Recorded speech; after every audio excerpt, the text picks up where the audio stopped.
Welcome, everyone, to SummerSlam 2022 preview show. JML here. Charlie here. Oh my God, you guys. And it's me, Fire Frank. I like Fire Frank. Fire Frank. Yeah, I've got to promote a little bit for tomorrow's show. So. Fire Frank with the lit, as the kids say, hat and t-shirt this early morning. For those that are visually not, they can't see, he's got a 1992 SummerSlam t-shirt and the vintage WWF. I think a trucker hat. Is that a trucker hat? It's a snapback. Snapback hat. Kind of looks like cool. Pretty cool. I don't have any fancy shirts like that. Neither does Charlie. Nope. So this is the second biggest, I'm still going to call it pay-per-view of the year. I'm old school. It's not a premium live event to me. This is going to be headlined by Brock and Roman for their 15th match. And final. And hopefully final. Let's get right into it. The match that's not happening, news broke, I think on Wednesday. The highly anticipated match of Riddle and Rollins called off due to injury. Charlie, your thoughts? If it was a time constraint, I don't understand it. If it's just a storyline injury, I don't understand why pick this match to not have at SummerSlam. It makes no sense to me. I understand they want to make the effectiveness of Seth Rollins and his curb stomp to Riddle and all that, but why do it to the effect that this match, a most sought after match, is off the card? Frank, your thoughts here? Yeah, I think as when you first, I don't know if I told you, you told me, we were both wondering if there's something bigger involved here. It doesn't make any sense. I still can't really explain why they would move this match off the show. Even if they're saying, oh, they want to move it to next month, that doesn't even make any sense. It's not like they have a ton of matches tonight. I think they still have, around 8 or so? There's 8 matches. Yeah. And I don't think it'll be a show where they'll be crunched for time. They've been pretty good with their PLE times of late, but SummerSlam usually goes a little longer, and I don't think it'll be a problem. Only thing I can think of, obviously it's been reported not a real injury, and obviously the angle it was done was meant to take off this match for whatever reason. I can't really wrap my head around this. Yeah. Outside of possible other ideas that we discussed off air, but yeah, I'm disappointed because I did kind of want to see this match tonight. We have seen him before, I think, on TV, but a big SummerSlam match between these two guys could really steal the show. Yeah. Seth Rollins had a tweet. The tweet read for any. You know what? Maybe I can pull up the tweet. Let's see. Let's see how technology works today. Let's see.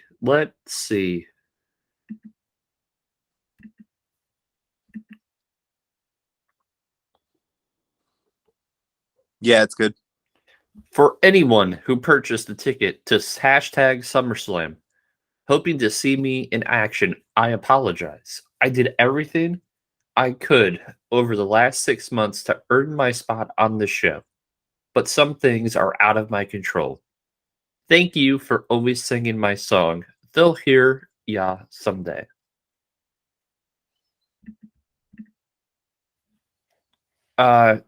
Babyface tweet from a heel, and Triple H replied, I hear you. Frank, what's your thoughts on this tweet and then Triple H being involved? Yeah, I think the moment we saw this tweet and the fact that he responded like that, it seems to suggest something. I don't know what. Obviously, these two are forever linked, but I don't know if The problem is it's not like they announced, okay, the match is off. Seth needs a new opponent. If they had said that, then this would make a lot more sense. So right now, I don't know. Do you think we'll see him make an appearance tonight? That's the question. I feel like he is. I feel like we might get the second, obviously at WrestleMania, he didn't know that he was going to face Cody.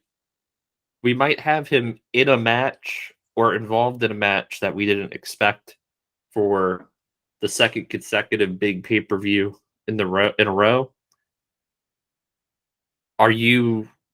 Do you think the same way, Charlie? Or what do you think? I think we'll have him appear and have a mystery opponent. Seth is so hot right now. I can't see this card without having him on it.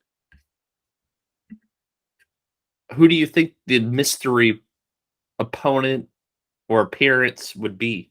I've heard crazy speculation over the last week. Anyone from Bray Wyatt to Edge to Johnny Gargano to Karrion Kross. No, I heard that. He if Triple H could get him back, kudos. But I don't know. I personally think it's going to be Johnny Gargano.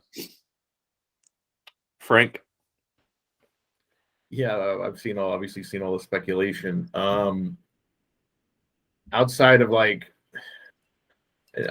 random NXT call up, I don't know what that even would be at this point, unless you had Braun come out and try to give him a big win on pay-per-view. I don't see Edge facing him, not just because they faced off last year SummerSlam. I think Edge is obviously going to be showing up in the deal with his former teammates in Judgment Day tonight. It was reported he was supposed to be on Raw, and they kind of pushed it back. So I'm pretty sure he's not going to be involved in an actual match outside of maybe.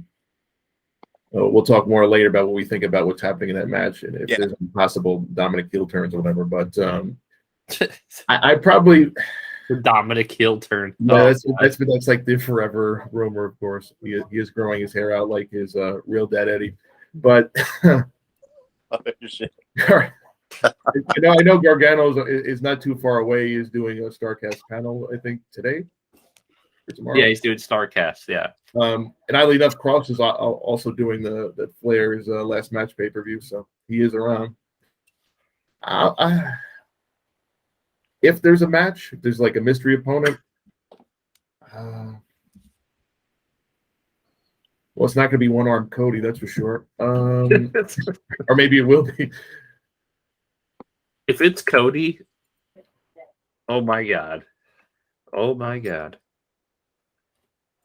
It would be another huge pop. But I don't think we're going to get Cody.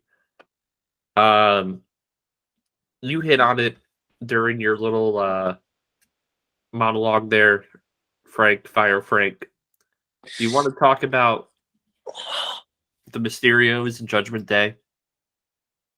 You guys want to talk about that one? Yeah. Sure. Charlie, what's your thoughts on this encounter? You know how frustrated I am with them pulling the trigger with Dominic on Ray. Anytime I say that it's going to happen, it doesn't happen. But I'm still going to stick with that theory and another one later on in our show and let myself dream for it to happen. I see Dominic turning on Ray and joining Judgment Day in this match. Frank? Yeah, everybody keeps thinking this is going to happen. You're not the only one. I'll just say yes, and that's when Edge makes his return to save Ray, and then we we transition into another kind of feud, and obviously they would need a third partner of their own then, and who could that be?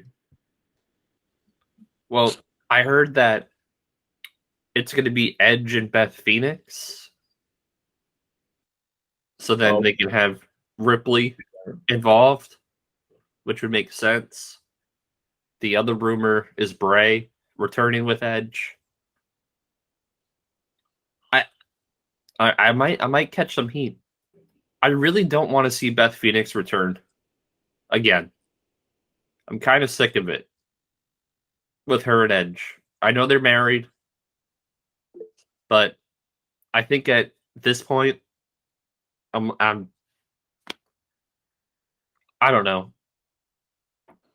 She's just there to put someone over, and the Ripley doesn't really need to be put over. I think she's already solidified. Charlie? I think if Beth comes back for more than a one-off, it would be something worth watching, seeing her, Edge, and Ray feud with Judgment Day. But if it's just for another one-off, I agree with you. I don't see it working. Frank? Yeah, I mean, I could see it. It's like an obvious choice, but I'll kind of agree with you. I don't mind seeing Beth come back because I still think she can put on some good matches. But her and Edge together, like, it was nice to do one little match. I don't need to see it as an extended thing. It's just doesn't work. I mean, of course, sometimes the people that are real life couples just don't have the kind of chemistry on screen. It's just kind of cringy. I do agree on that. And it's crazy because you would think that they would have chemistry. I don't. Yeah, it's no Lita and Edge, obviously. No, as far as chemistry is concerned. Too much chemistry. I feel bad for Judgment Day because there's been like a start with this faction since it started. With Ballard turning heel. In many ways, it seems like Ripley's actually the leader of this group because the group picked up more traction when she came back. How do you feel, Charlie? Do you feel like Ripley's actually like the centerpiece of the group? Because that's how I feel. It certainly seems that way. I mean, even with the attack on the Mysterios on Raw backstage, she led that all. Yeah, Frank. Yeah, you make a great point there. This whole Edge heel turn obviously didn't work out the way he wanted it to. Only thing I thought good came out of it was the fact that they would get a chance to, push Priest and Balor in a bigger role. But yeah, it seems like on Monday when Rhea came back, it did seem to inject more energy into this whole thing, and she was taking the lead, taking charge herself. And I think it's good for her. She's had a kind of a start-stop herself. I think as a heel, she can really take that next step. I hope that now that everybody's back, Edge comes back, I hope they can get some traction going with the group. Yeah. I'm not sure where they go after, the obvious Edge feud, but I guess we'll see. I think one of the reasons why we think there's going to be some sort of turn, interference, shenanigans is the fact that this match is a no DQ match. Mm-hmm. So we're going to get something here. I just hope it's not a basic, Ripley gets involved. Like, I hope it's just more layers to it. Because this feud certainly needs some more juice for the Mysterios and Judgment Day. What's the next match you guys would like to talk about? Or do you want me to pick it? Your call. Let's do McAfee and Corbin. Okay. Pat McAfee, second pay-per-view, big pay-per-view in a row, having a match. This time against real-life friend, Happy Corbin. They both played together in the NFL. They roomed together in training camp with the Indianapolis Colts. And I'm very happy they brought that out during this feud and storyline. Gave it a little bit more juice. Pat McAfee, he is so over. It's incredible. Like, he's really embraced. What do Do you guys feel like he's more over than about 97% of the roster at this point? Charlie? Yeah, he can go in the ring too. So I'm looking forward to seeing this match. I loved what they had last night with Corbin poking the bear at ringside.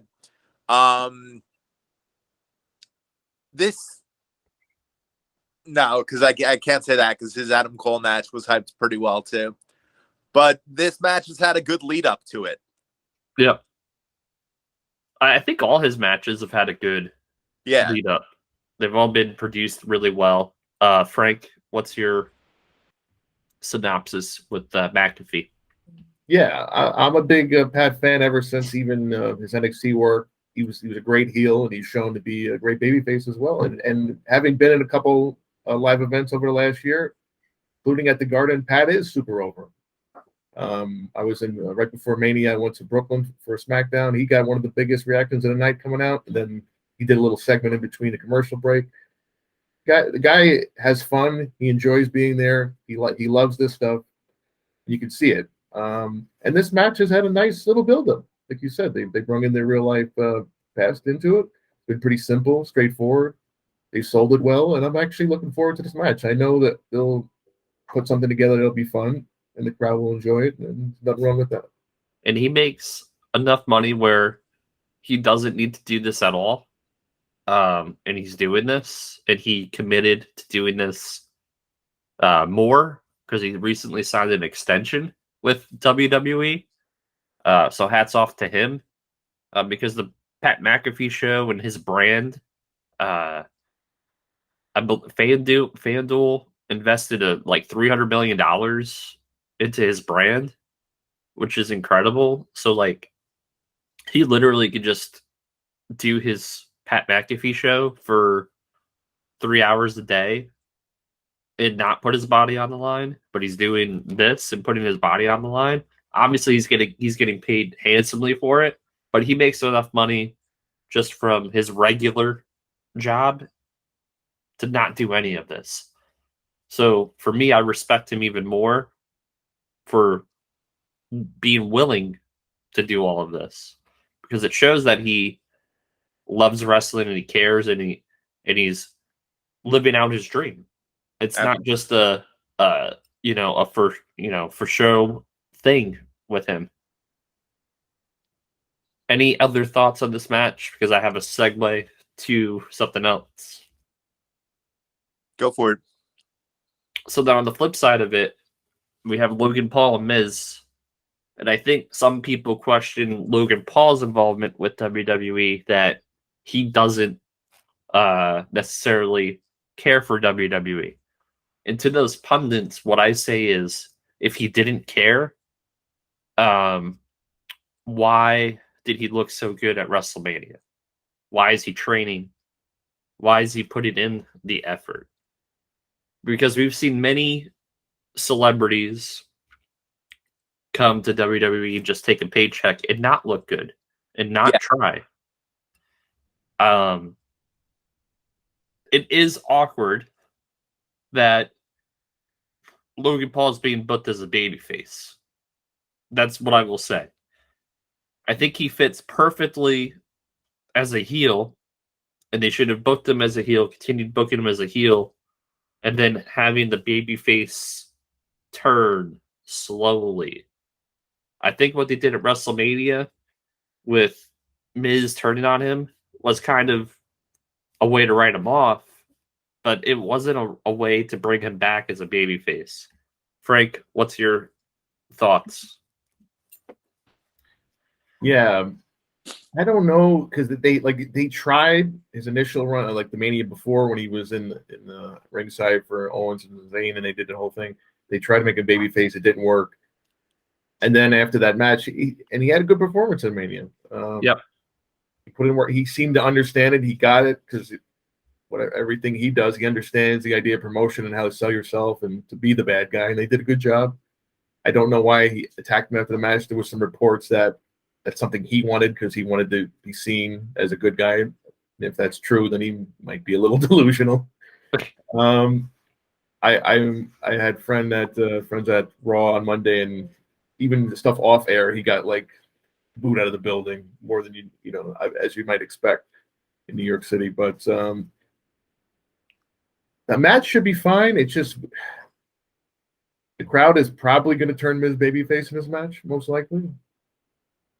Considering it's a big SummerSlam crowd, we'll probably have people coming from all around. So I do kind of expect that to happen.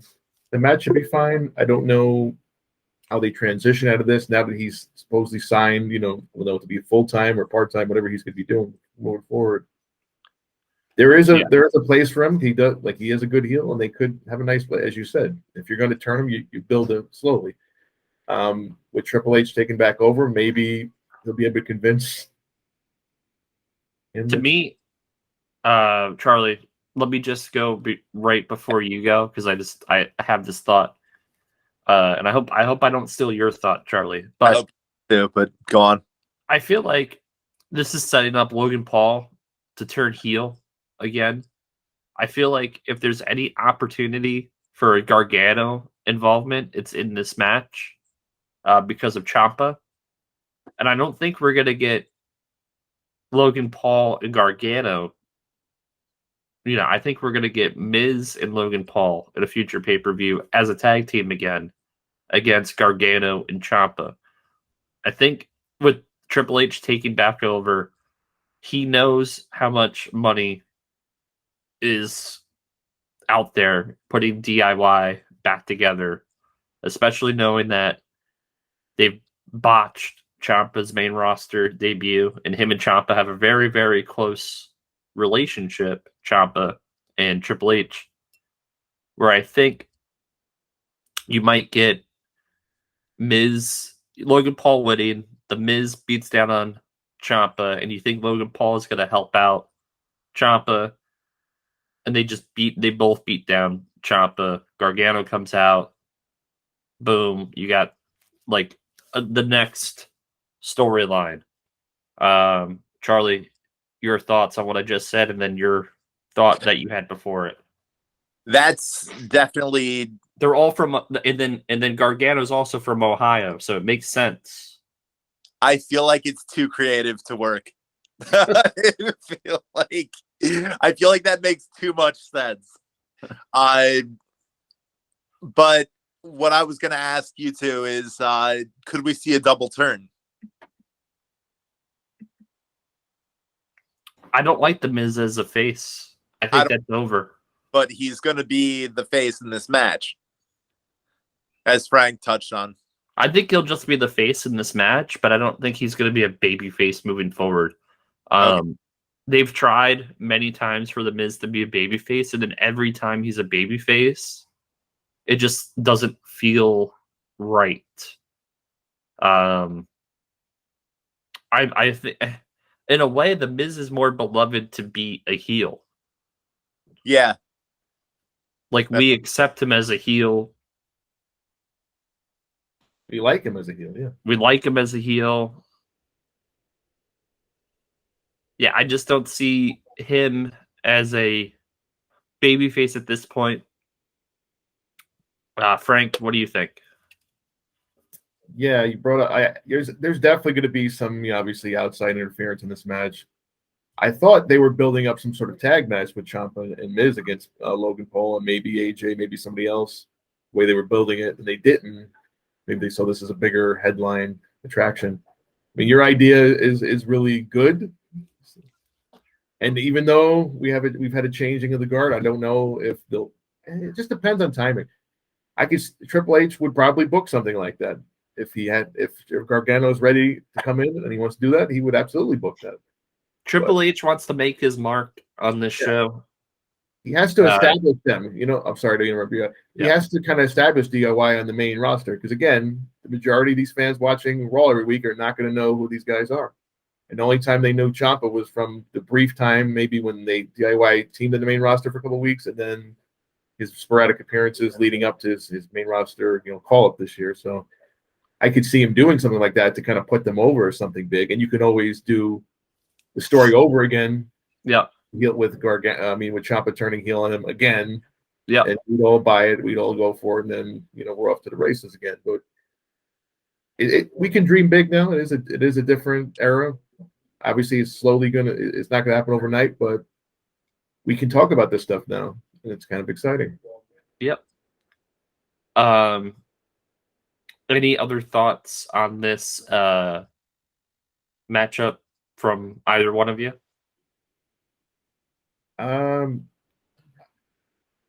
Just hope that they do something creative with it. If it's not your idea, something's gonna. I'm sure it'll be fine, but it should be interesting how the crowd reacts. But yeah, I mean, if anything, it's a safe match for Logan Paul because the Miz isn't going to hurt him in the ring. Absolutely not. So that's a positive from this. Speaking of hurting people in the ring, Ronda Rousey, Liv Morgan, SmackDown Women's Championship. Can I start off by saying this Ronda Rousey run has not been great at all? Like, it's literally made zero impact. Like, it hasn't moved the needle at all like they thought it would. This has been poorly booked. It's been poorly booked that she came back as a babyface, and she's not a babyface. She's a heel. Also, she needs a mouthpiece. This woman cannot talk on the mic, to say the least. And listen, I would love to have Paul Heyman with everyone, but it just wouldn't work. But they should have found someone to talk on the mic for her. Charlie, your thoughts? Definitely. Her promo last night was prime example of that. If you could even call that a promo. I think Liv is going to shine in this match because she has to pull out all the stops to beat Ronda Rousey. And we saw her beat a weakened Ronda Rousey. Now we got to see her defend that championship successfully. And I'm looking forward to what Liv can do in the ring tonight. I don't know who could have been a good mouthpiece for Ronda Rousey, but I think anyone would have been better than her actually cutting promos for herself. Yeah. Fire Frank, your thoughts on Rousey's second run here? Yeah, I mean, you put it pretty bluntly, and there's no way you can kind of tiptoe around it. It has been a miserable failure so far. I think there's two reasons for it. Number one, when she was last around, she was acting a heel, was basically a heel, and it was actually being decent on the mic as a heel because that worked because crowd wanted to boo her anyway, and that worked. By the time she came back, it was just so you could tell it was like a last second decision. Like this wasn't planned for 6 months because it was so haphazardly thrown in there. And we knew it. Like when the moment we heard the rumor of her coming back, well, obviously she's going to win. And it was just so tone deaf. Yes. I think, yeah, you're right. She could definitely use a mouthpiece. And you said who it could be. The company now, I mean, you have several people that can talk, but I don't know. I would have said before a couple months ago, someone that recently jumped onto AEW. AEW? Yeah, the guy that jumped on Stokely, a.k.a. Malcolm Bivens, I thought in NXT, what he was doing with Diamond Mine, absolutely could have been the mouthpiece for Ronda. This came in my head thinking about it. She does desperately need to be turning. So I think in this match, whether she wins or loses, she's going to turn afterwards or turn to win it, is my opinion. And then that's the best possible scenario because after this, I mean, the big money match left with her, maybe Triple H would go to her and Shayna but that would take a little build up. But I think we all know that the obvious match would be the Becky match they never did one-on-one. And I could see that next year at Mania. I don't know about you guys. So she does need to be a heel position as a heel for that, obviously. So I can see her turning heel, winning the title tonight. Or losing a close, a little kind of a close match and then jumping Liv after the match. Like a roll up by Liv. Yeah. And then he gets pissed and beats the shit out of her. And I don't want to see Liv lose the title. No. Usually I'm okay with any result on any card, but let's let Liv live with the title, right? Let's let her get an actual run here. The fans have wanted it for at least a couple of years now. I mean, can we at least make her the champ until Survivor Series or something, like, or prior to? Yeah. If not they like- if they bring back like champion versus champion, and you want to put the belt back on Ronda at that time, then okay. But I think to do it now is a huge mistake. Charlie, your feelings? It's because for a while I was scared looking at the nameplates that they kept Liv with the championship. When she won it, they kept Rousey's nameplates on it for a little bit. Then they just gave her generic WWE nameplates. And finally, she got her own Liv nameplates. So I'm like, okay, once she got those Liv nameplates, chances are she's going to have a pretty successful run with the belt. Has the thought crossed my mind that Ronda Rousey could win this? Yes, but I really hope they allow her to be champion until at least Survivor Series, like you were saying. I don't want to see Ronda or anyone for that matter take the belts off Liv prior to that. Yeah. Agreed. Any other thoughts on this match or the participants? I think we said everything we can about Ronda Rousey. I hope they figure it out, because her first run, she did make a difference. She was sort of moving a needle. This time, not so much. And it can be done. It can be done, and we have to get over our natural instinct to not trust them to do the right thing. When it's only been a week, so when it comes to wrestling Twitter, who's worse at tweeting, Tony Khan or Ronda Rousey? I'm just gonna say Tony Khan. Ronda Rousey's pretty bad too, because I think part of the reason why she's not liked is a lot of her views on Twitter as well, and it's crossed over now into real life. Yeah, I'd say that's a big problem. I don't have much more to say about this SmackDown Women's title match other than keep the belt on Liv. Then we have the tag team match, undisputed tag titles, Usos and Street Profits. Ooh. Charlie, take it away. I'm becoming greedy with Triple H being the head of creative with this, because I'm hoping for 2 turns in one night in the only 2 tag matches on the card. But I'm gonna say it just like with Dominic. Anytime I say that it's gonna happen or they have the chance to do it, it doesn't happen. But tonight's gonna be the night that you see Montez Ford turn on Angelo Dawkins and become a huge mega heel.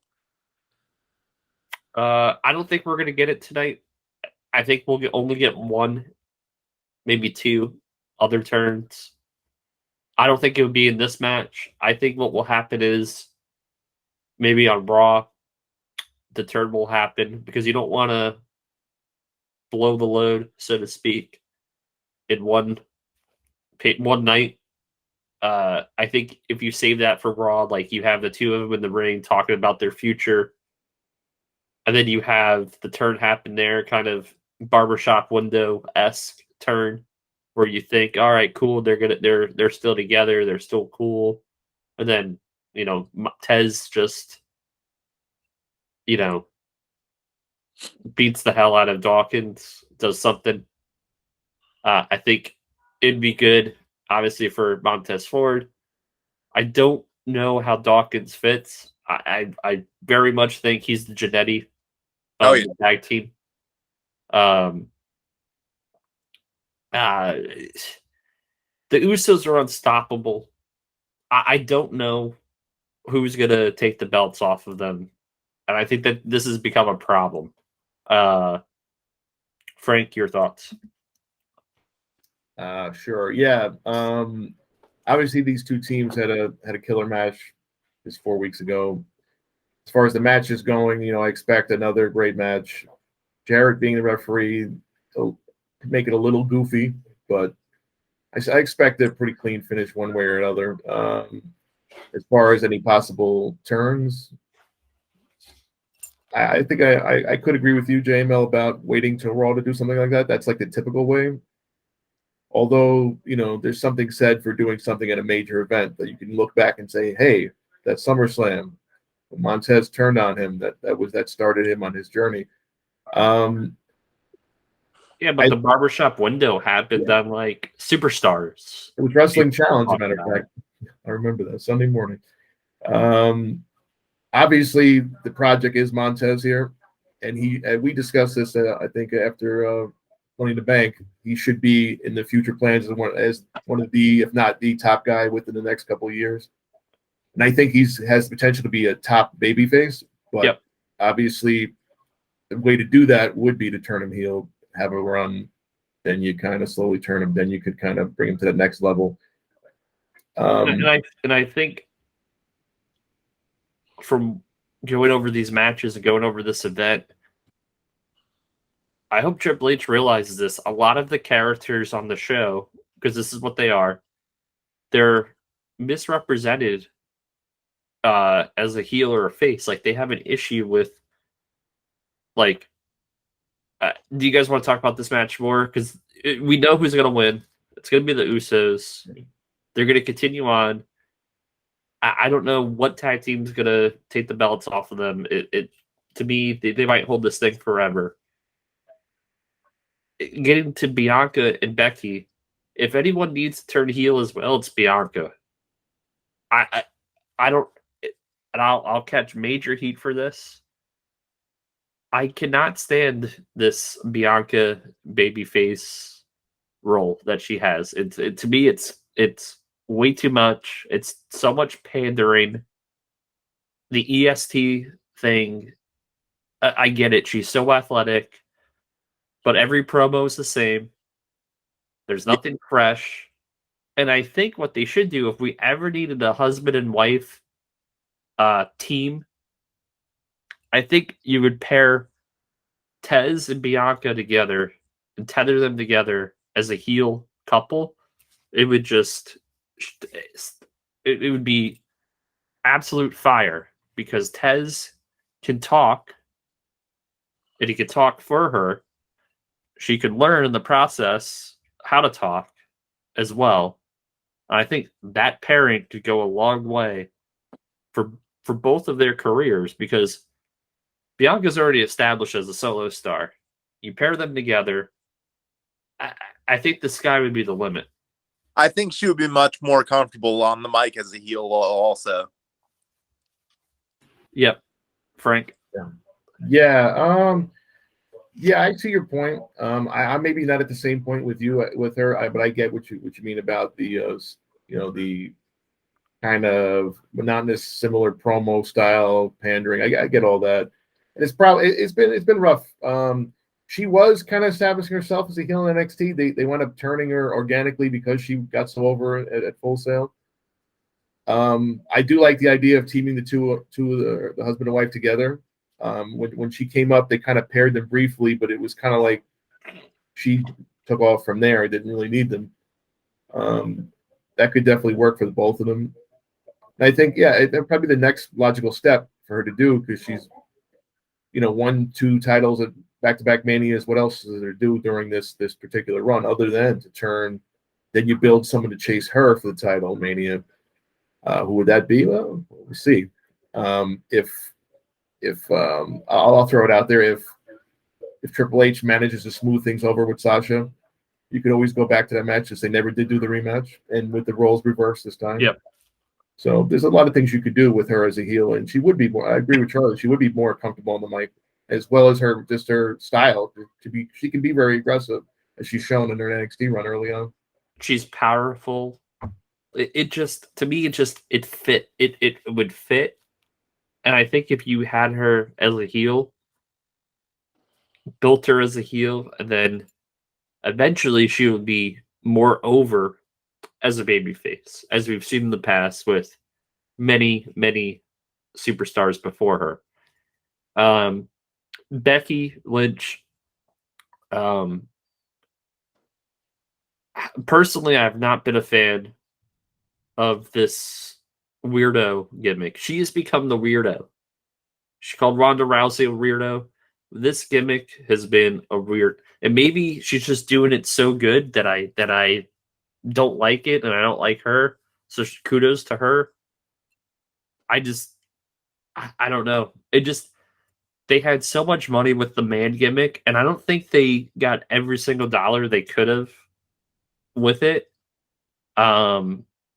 Before they started this, when she came back, like I think this was another misstep of booking to have her in this role. They could have just continued her character that she was prior to her leaving and becoming a mom. Frank, your thoughts? Yeah. The when she first came back, it was kind of she was just trying hard to get booed, and it was not really working really well. But since Mania, I thought they were going to go in a different direction with her. She got a haircut. She was acting a little more unhinged. I thought they'd go more with like a more violent, deranged type Becky, and they instead have gone to this like bad impression of a female Seth Rollins, essentially. Yep.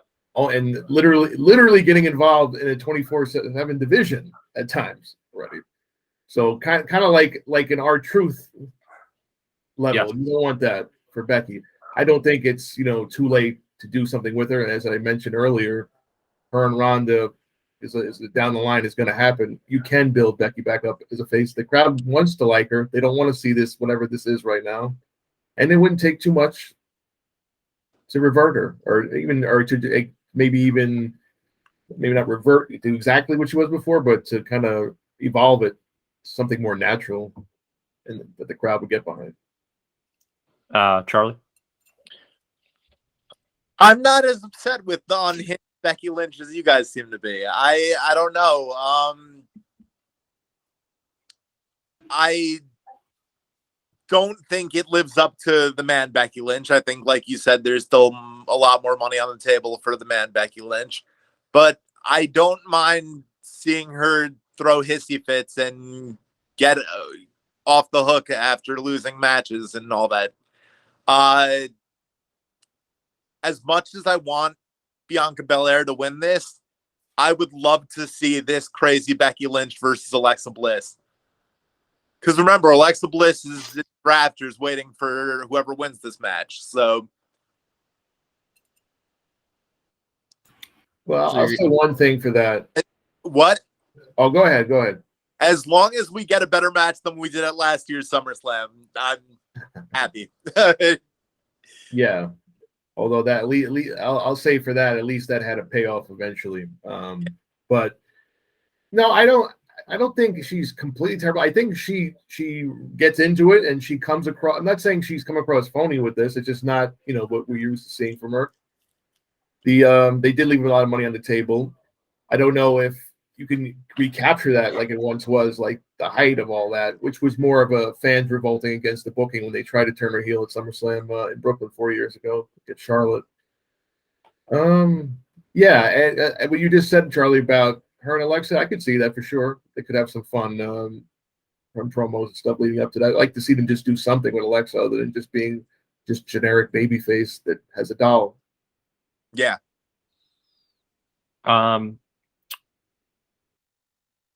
Anything else you guys want to say about this match, this feud?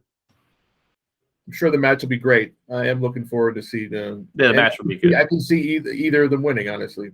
So I'm looking forward to a WrestleMania quality match between the two of them.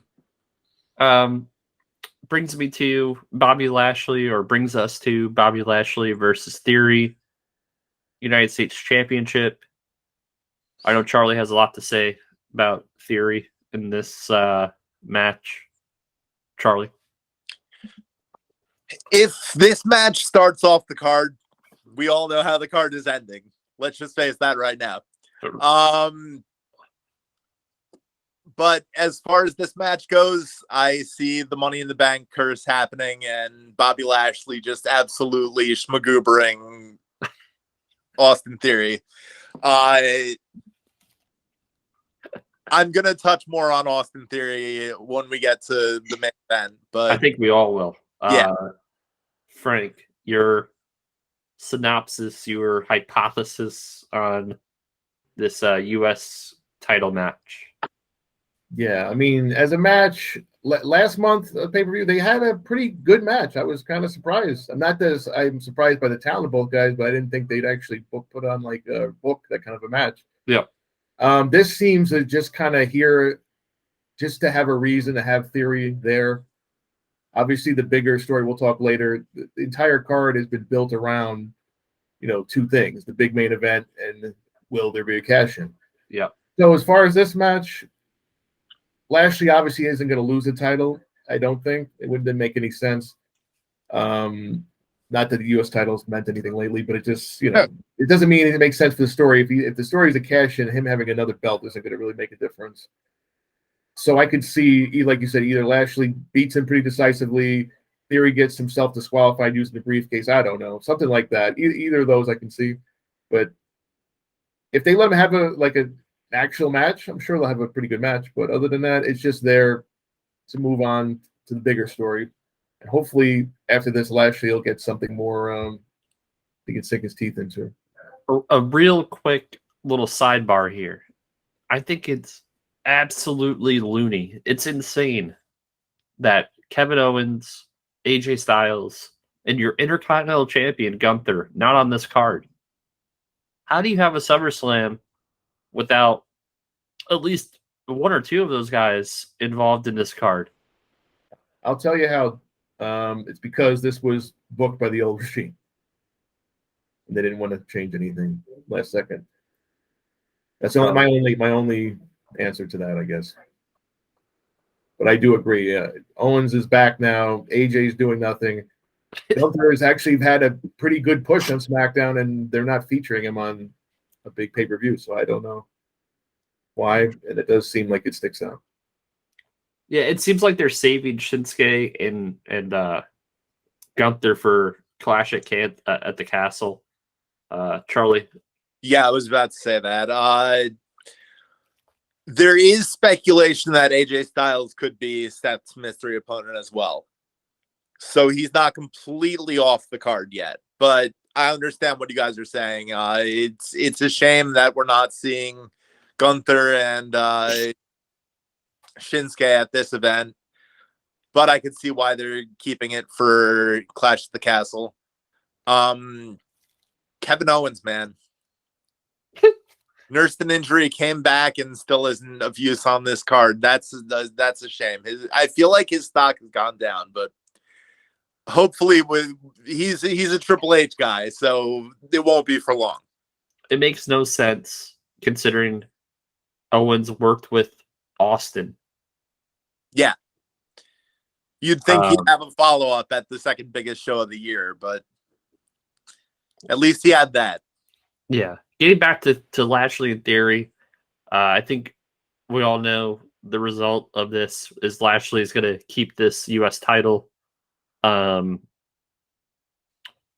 which leaves us to our theory on Theory, or our theories on Theory,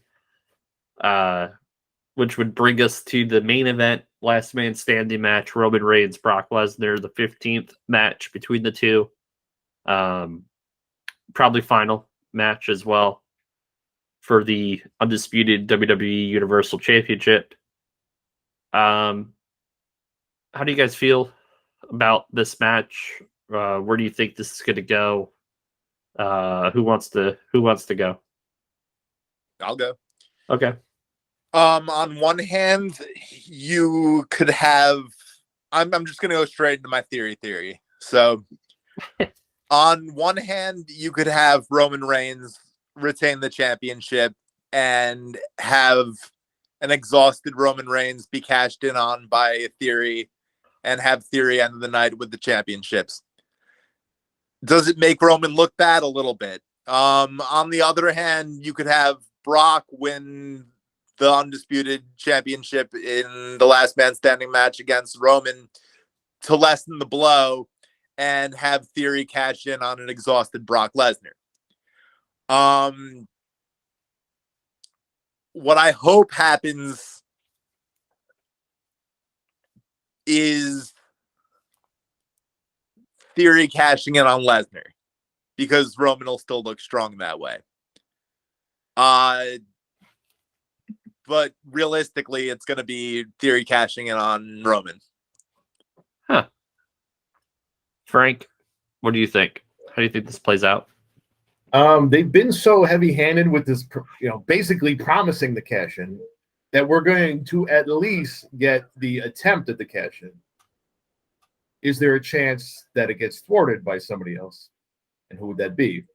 I mean, you could have him attempt to cash in on an exhausted Roman and then have Drew interrupt, since he does have the title shot coming up.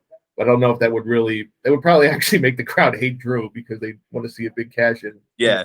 Whether they like Theory or not, they're going to want to see a cash in.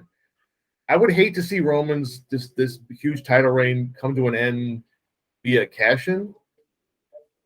Or even, but who's to say that he loses both titles on the cash in? There's something that could be done. They could say anything they want.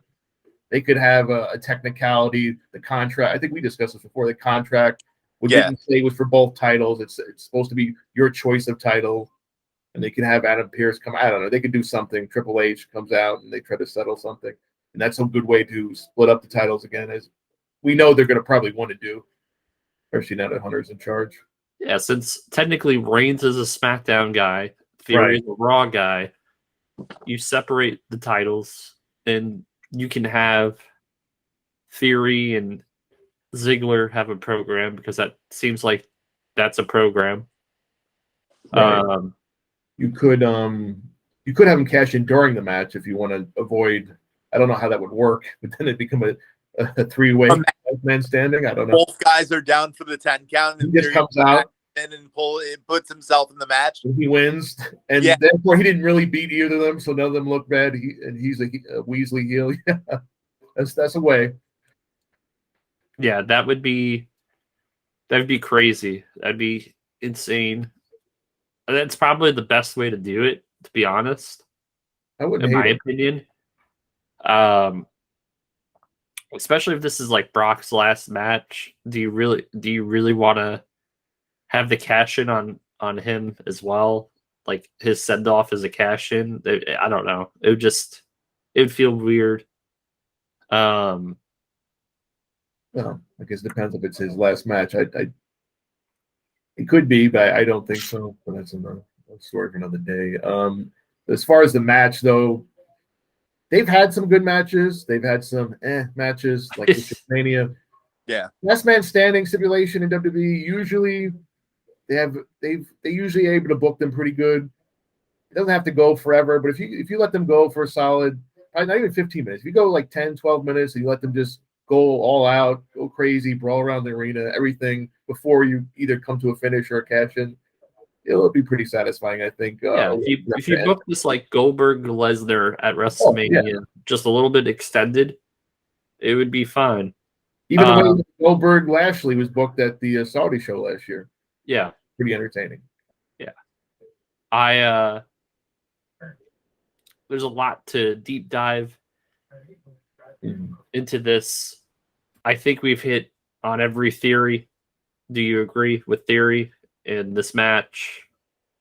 Everything but him catching and losing. I guess we didn't bring that up. But I really hope that doesn't happen. Well, I don't want to see that either. Obviously, we know me and you have been pretty high on Theory for the last 4 or 5 years. So yeah, we've been day ones on Theory. I like to think the subscribers, our subscriber count has gone up. I think we're at like 386 or 7 at this point, which is phenomenal. We should have 400 in short order here. If you guys want to comment, subscribe, share, That will help us out so much. Do you guys have anything to say to the audience before we sign off on this show? I hope everybody has a good time today. Enjoy if you're having friends over, if you're going to a bar or whatever you're doing. Enjoy the show. I think something big is going to happen tonight. What it is, if not all the things we've touched on, if it's something else that comes out of left field, I think Triple H is going to want to do something tonight just to start off his reign, if you will. So enjoy the show, guys. Enjoy if you're watching any of the StarCast stuff today. This is like the WrestleMania of the summer, as we always say. So it's a little early this year, but have fun, guys. Wrestling is Biggest party of the summer. Let's have fun today. Thank you guys for the subscribes. Keep watching, comment, like, share our videos. And don't forget to join us tonight about an hour after SummerSlam goes off the air for our live post show. Yes. Please And do. we'll have- You can mock us for all the mistakes we made in these predictions. Yeah. And we'll have our weekly verdict episode that will also be coming out as well today, where we'll talk about wrestling news. As per usual, as my sign off usually goes, good night and good luck. Be safe. Farewell. We bid adieu.